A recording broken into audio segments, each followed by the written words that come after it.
CAA Football's 11 Teams in 11 Days series marches on today. I'm Bobby Broyles here with Tim McDonald as we get a look at the William & Mary Tribe. The Tribe finished 2-9 in 2012 and 1-7 in conference play. And Tim, some of the same inconsistencies last season they had on offense, especially at the quarterback position where they still have a big question mark at right now. I think that's a strong word because you look at William & Mary over the last two seasons, and inconsistency under center has really been the theme for this team offensively. You look at it's really a three-person race this year. You look at Brent Caprio, Rafael Ortiz, and Michael Graham, all guys kind of vying for that spot.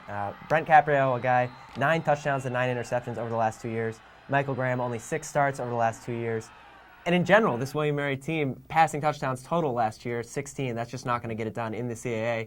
I think consistency under center is drastically going to change this team, and it's really a question of who's going to be healthy, and that's who's going to be the guy under center.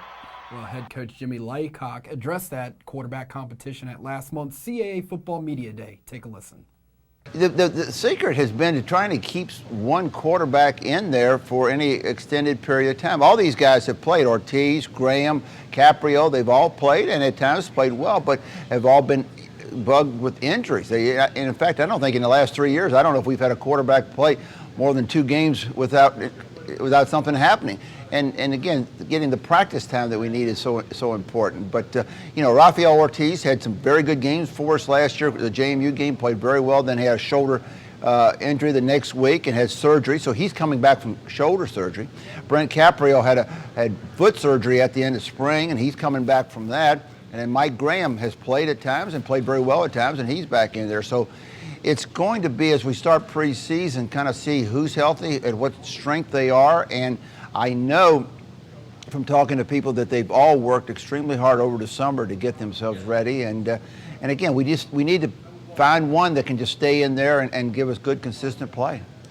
And I think William & Mary's success at the quarterback position and being able to stay healthy directly relates to new offensive coordinator Kevin Rogers and what he's trying to implement. This is really the first time that Coach Jimmy Laycock has had a new offensive coordinator and kind of a new mindset on the offensive side of the ball. Kevin Rogers has been at Temple, he's been at Boston College, and he's also coached professionally. I think he brings a lot of things to this offense that they're not going to be used to. Maybe some under-center things, maybe some shotgun formations as well. It's always great when you have a great receiver, Trey McBride, on the outside. Really a guy last year, second-team All-CAA, 10 touchdown receptions. The biggest thing I think you get from Trey McBride, he's a playmaker. He's not just a tall receiver. Over 16 yards per catch last season. Whatever quarterback's healthy, I think in this new system is going to get the ball to Trey McBride, and that's their bread and butter on offense. That's where we're going to need to go.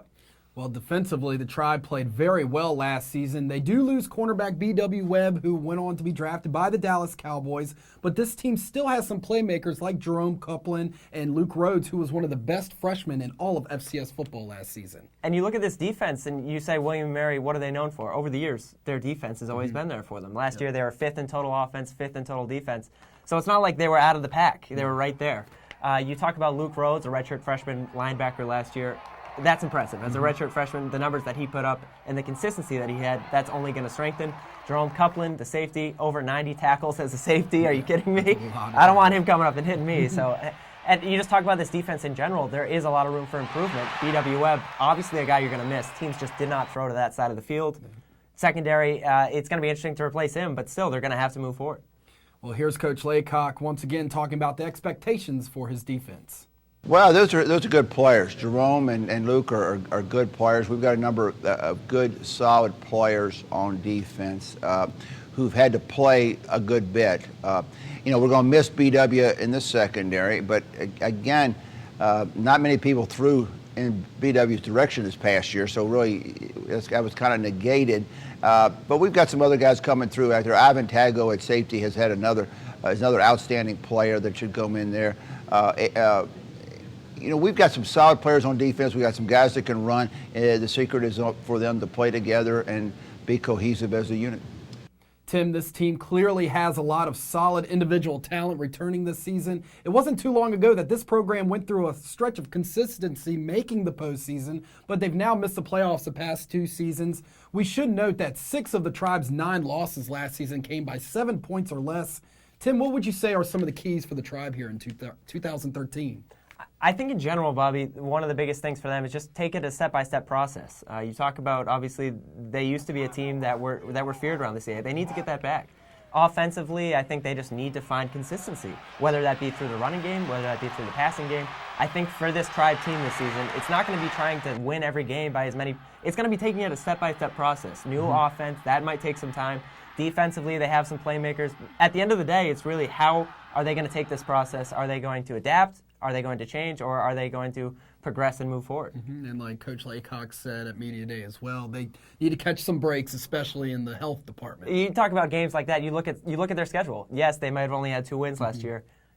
Easily could have had 6 or 7 wins if you find ways to win those close games, whether that be penalties or whether that be little things. That's how they have to change. Yep. The Tribe open up its season in Morgantown on Saturday, August the 31st, when they meet Big 12 foe West Virginia for a noon kick that can be seen live on Fox Sports 1. With William & Mary preview now behind us, tomorrow we continue our 11 teams in 11 days series with Maine as head coach Jack Cosgrove's Black Bears look to bounce back in 2013. For Tim McDonald, I'm Bobby Broyles. Check us out again tomorrow on CAA.TV.